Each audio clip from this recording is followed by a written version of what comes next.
আনন্দ সংবাদ, আনন্দ সংবাদ। বর্ষাকাল উপলক্ষে বর্ষার তরফ থেকে সবার জন্য চলে আসলো ধামাকা অফার। আর এই অফারটি সবার জন্য একদম ফ্রি ফ্রি ফ্রি।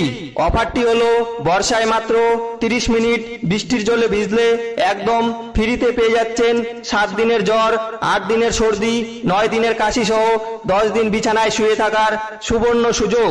আর বিশেষ করে যুবক যুবতীরা সারাদিন বৃষ্টিতে ভিজে রোম্যান্স করলেই পেয়ে যাচ্ছেন থরথরানি, ধরধরানি, কপকপানি যুক্ত জ্বর, সর্দি, কাশি। আর এই বিশেষ অফারটি উপভোগ করতে আজই বৃষ্টিতে ভিজুন আর মেতে উঠুন অসুস্থতায়। তাই সকল বৃষ্টিপ্রেমীদের বিশেষভাবে অনুরোধ করা যাচ্ছে যে এই বিশেষ অফারটি কেউ মিস করবেন না, কারণ বর্ষা একবার চলে গেলে আর 6 মাস বৃষ্টিতে ভিজার সুযোগ পাবেন না। বিনীত বৃষ্টি পাগলা সংগঠনের সকল নাইবৃন্দ, ধন্যবাদ।